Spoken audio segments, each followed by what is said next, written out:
everyone, my name is Jelle Dittmar. I'm a composer for film, TV and games.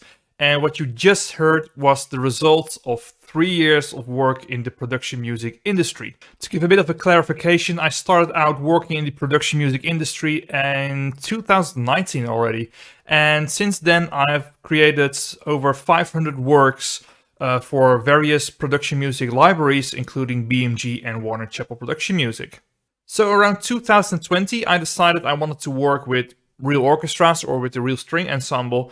But because I had no education in orchestration, in arrangements, and because of the problem that I cannot read any notes or let alone write the notes, I was a bit struggling on how to approach this. So I started searching for production music libraries that were working with real musicians and with real orchestras. And I just, with the music I created for BMG and Warner, I had a good portfolio to showcase this to these libraries. And I told them who I was, that I was completely self-taught, that I educated myself basically, that I studied at an audio engineering program in Amsterdam. And basically I just told them what I wanted to learn, what I wanted to achieve. And I approached a couple of libraries, and then one library said to me, well, we want to give you a chance, but we do not actually know if you are qualified enough for the job. So that was an album I created in 2021 or in 2020, I believe. But they basically set me up with another composer. It was a collaboration, and through this composer, I learned how to write for strings, how to arrange them.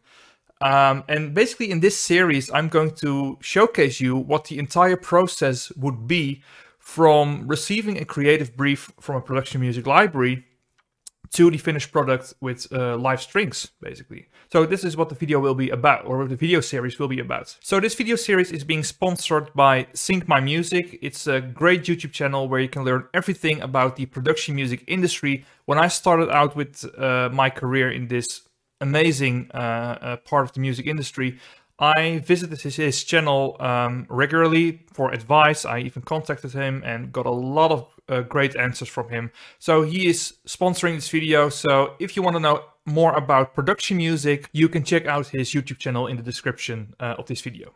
So on a quick side note, everything I will be talking about in this series is based on my own experience. I do not claim to be an expert in writing, orchestrating for orchestras. Everything I do is based on my own knowledge, based on my own experiences in this industry. So if you have any specific questions you would like me to answer, let them know in the comments and I'll try to reply to them as fast as possible. So before you start writing, you will first receive from the production music library a brief. And in this brief, they basically explain to you what they will need, how many instruments you will need to use, what kind of instruments you will need to use, but also the production budget and all sorts of things. So basically a quick recap of what the entire project will be about, basically. So here's a quick example of a creative brief. You see that they have made different tabs with keywords, music description, and basically they just give you a complete layout of the vibe, the mood, basically an overall description of what they want.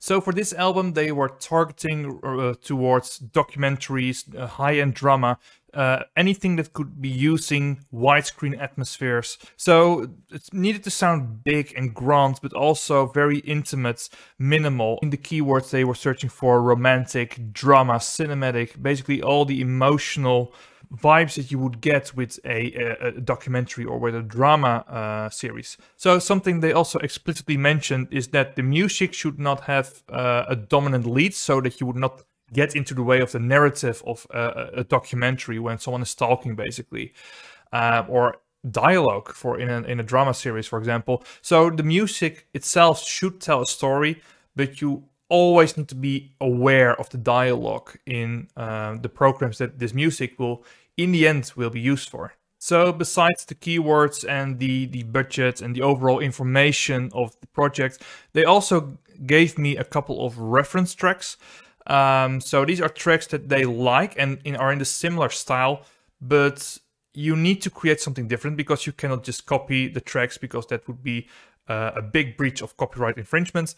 So you need to create something that is similar, in the same mood, in the same style, without copying the entire track. So in my case, it were a couple of movie soundtracks and even a TV drama that they sent me for references. So I analyzed the music and I already came to the quick conclusion that most of these tracks were featuring strings, piano, and sometimes a little bit of synthesizer, but never really big percussion or big drums. And they also mentioned this in the creative brief: avoid big sounding impacts, basically anything that can make this sound epic or trailerized. So this track, this album, was really about the minimal storytelling, the minimal cinematic vibe, basically. So after receiving the brief, I have a good understanding of what the music library is searching for. I then go creating a template. Well, basically, for me, it's easy because I have a standard template with all the sounds that I would possibly need in it.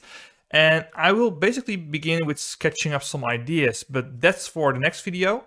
I really hope that you find something useful in this video regarding receiving a brief from a client and how to approach the layout, basically deciphering the brief for your project. If you have any questions, let me know in the comments and I'll try to answer them as quickly as possible. And I really hope you enjoyed this video and I see you hopefully in the next one. Bye.